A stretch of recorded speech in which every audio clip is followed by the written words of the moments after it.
আমরা তাকে সরাসরি জিজ্ঞেস করি, স্যার আপনি তো যেহেতু আমাদের রক্তের উপরে আপনি এখানে বসে আছেন, আপনি সকলে পাহাড়ি বাঙালি যত আমাদের এখানে 14টা জনগোষ্ঠীর সকল সম্প্রদায়ের আপনি চেয়ারম্যান প্রতিনিধিত্ব করছেন, তো আপনার কাছে আমাদের ইয়া ছিল যেহেতু আপনি 24-এর গণ উত্থানের পরে আপনি এখানে বসেছেন, তো আপনার দরকার ছিল 24-এর গণ উত্থান কেন হয়েছে, 93% মেধার ভিত্তিতে যে হাইকোর্ট মহামান্য হাইকোর্টের রিট জারি হয়েছে ওটার ভিত্তিতে আপনি এখানে নিয়োগগুলা দেন।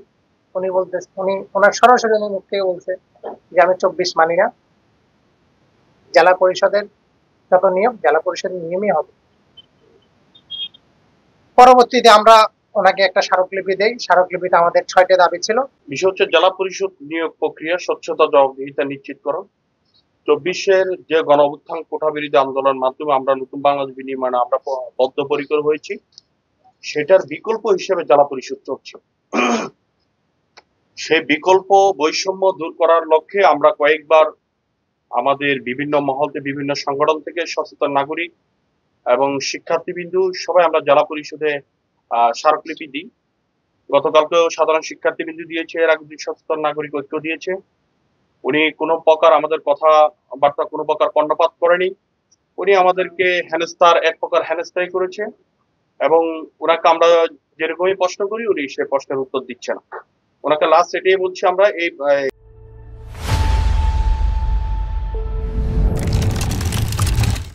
জেলা পরিষদ কি তাহলে বাংলাদেশের আইনের বাইরে? উনি আমাদেরকে সরাসরি বলেছে জেলা পরিষদ বাংলাদেশের আইনের মধ্যে পড়ে না, উনি তার নিজস্ব আইন দিয়ে পরিচালনা করবে।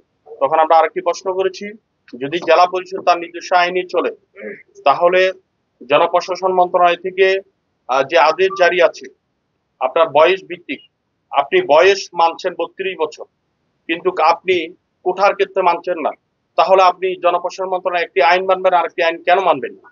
উনি বলছে ওনার ইচ্ছা, এটা ওনার স্বাধীনতা। তো আমরা বললাম যে তাহলে এভাবে তো একটা আপনার জেলা পরিষদ কখনোই চলতে পারে না। তো ওনাকে আমরা যতবারই গিয়েছি আমাদের সাথে ওনারা বৈষম্য আচরণ করেছে। তো আমাদের কার্যক্রম হচ্ছে আগামীকাল 20 তারিখ বৃহস্পতিবার সকাল 6টা থেকে হরতাল পালন হবে এবং এই হরতাল জারি থাকবে শুক্রবার